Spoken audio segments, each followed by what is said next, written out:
Warahmatullahi wabarakatuh. Jumpa lagi dengan saya di Abil Maiwa Channel. Jadi teman-teman, channel ini merupakan channel pendidikan tempat kita berbagi tentang aplikasi pendidikan, Microsoft Office, serta tips dan triks komputer. Jadi pada video kali ini teman-teman ya, kembali lagi admin akan mencoba mengupdate ya informasi terbaru seputar perkembangan P3K Guru formasi tahun 2023 dan 2024. Yang mana di sini kita akan membahas ya bagaimana nasib P1, P2, P3 yang mendapatkan kode P di seleksi P3K Guru 2023 ya. Oke, nah tentunya ini penting ya, bagaimana nasib P1, P2, P3 kode P di P3K Guru 2024 nantinya. Sebelum kita lanjut teman-teman ya, bagi rekan-rekan guru yang baru pertama kali mampir di channel ini, jangan lupa tekan tombol subscribe dan aktifkan lonceng notifikasinya agar setiap hari Bapak Ibu bisa mendapatkan update informasi terbaru seputar perkembangan P3K Guru. Di sini teman-teman bisa perhatikan secara mendetail terkait dengan banyaknya status prioritas 3 teman-teman ya. Kalau kita perhatikan di sini, ini kan P3 ya. Di sini kalau kita perhatikan ini P3 sampai di sini di bawah P3 semua ya. Dan nyatanya P3 ini ternyata mendapatkan nilai yang bagus, nilai yang tinggi teman-teman. Coba kalian perhatikan ya, nilai maksimal untuk nilai kompetensi teknis saja kalau punya serdik itu 450, tapi ini tanpa serdik mendapatkan nilai 369. Ini lumayan tinggi ya. Ini bahkan 380, 381, 378, 372, 374. Tapi nyatanya tidak lulus. Dia mendapatkan kode P teman-teman. Nah, bayangkan. Nah, justru tidak mendapatkan PL, bukan PL, tapi dia mendapatkan kode P. Nah, ada beberapa kemungkinan kenapa bisa mendapatkan kode P padahal nilainya tinggi. Kode P itu artinya passing grade, ya passing grade teman-teman, tapi tidak mendapatkan formasi, tidak mendapatkan penempatan alias tidak lulus di seleksi P3K Guru 2023. Pertanyaannya sekarang, kenapa kok bisa seperti itu teman-teman? Jawabannya itu ada beberapa jawaban yang kita bisa jadikan asumsi. Yang pertama itu adalah kalah urutan prioritas. Bisa jadi kalah bersaing dengan sesama, ada P2 yang mengalahkan atau P1. Yang kedua itu adalah kalah secara nilai dari pelamar P3 yang memiliki sertifikat pendidik. Ya, logikanya seperti itu ya. Yang ketiga itu formasi lebih banyak, formasi lebih sedikit daripada jumlah pelamar, sehingga tidak semua bisa terserap teman-teman ya. P3 ini tidak semuanya bisa terserap, pasti akan terjadi perankingan. Tapi yang paling saya soroti sebenarnya itu adalah formasi yang sedikit ya. Formasi yang sedikit yang menyebabkan banyak pelamar prioritas 3 yang secara nilai sebenarnya bagus nilainya teman-teman ya, tapi justru tidak lulus. Itu karena berlaku sistem perankingan yang cukup ketat ya. Karena memang formasi tidak terlalu banyak.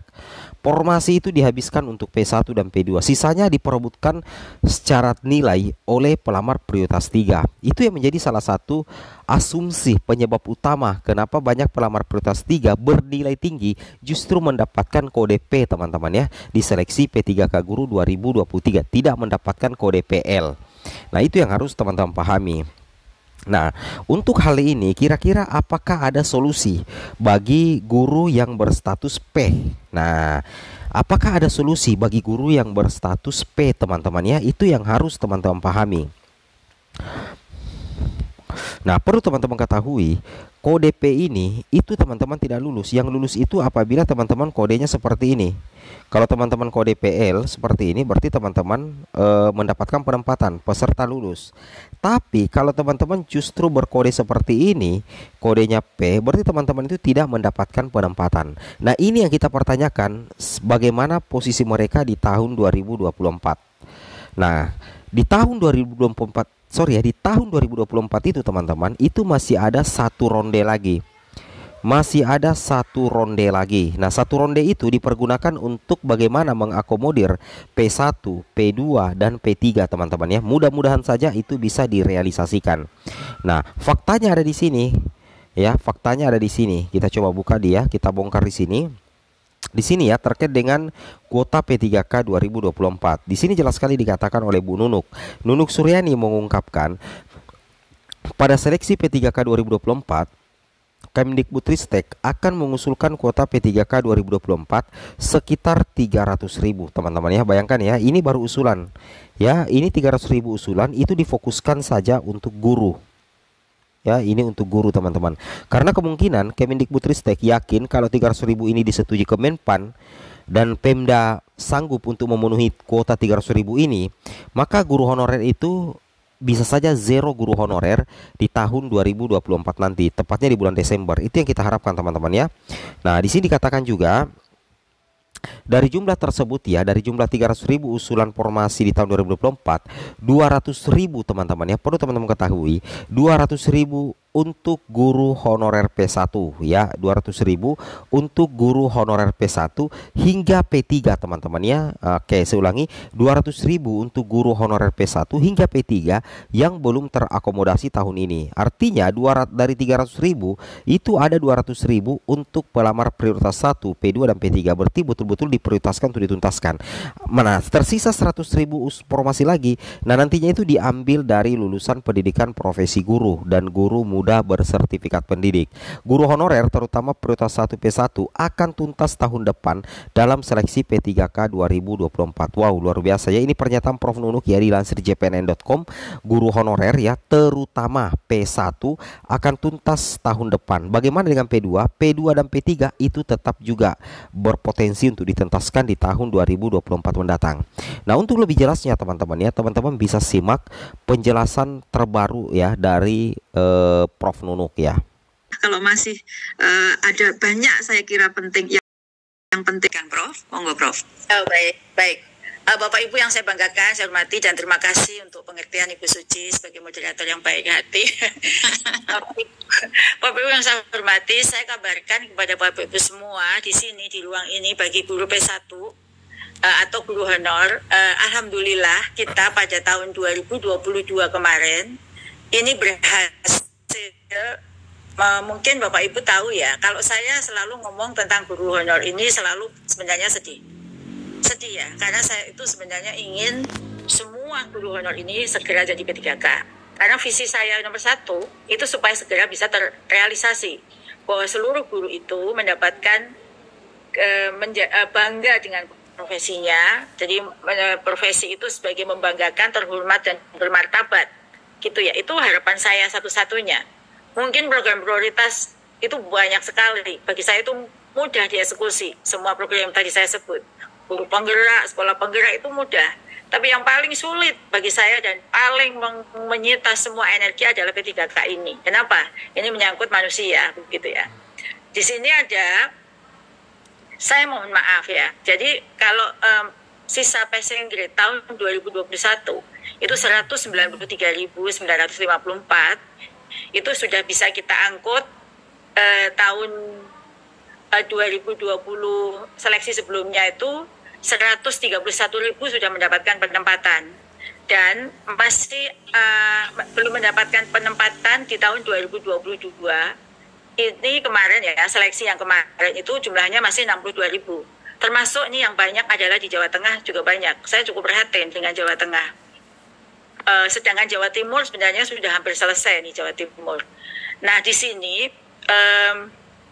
tahun ini alhamdulillah akan terangkut lagi dengan segala cara ya, karena kami memang prioritasnya di P1 dengan berbagai perpanjangan dan pembahasan yang sangat intens. Maka 50.248 di seleksi ini sekarang yang sedang berlangsung ini akan mendapatkan penempatan.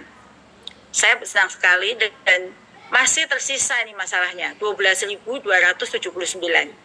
Dan ini adalah potensi akan kami tuntaskan di tahun 2024. Bapak Ibu yang saya hormati, kalau sekarang Bapak Ibu melihat banyak sekali perubahan regulasi atau edaran, itu sebenarnya adalah bagaimana supaya guru-guru ini bisa mendapat tempat. Sifatnya sementara. Misalnya, saya mendapatkan banyak hujatan ini Bu ya, bahwa ada ini sekaligus nih, ini kan ditayangkan ya Bu ya, jam YouTube ya Bu ya, sekaligus bisa dibaca oleh guru-guru nih yang sekarang suka menghujat ya, bahwa saat ini PGSD ya, PGSD itu, guru SD itu adalah guru yang paling kurang untuk P3K.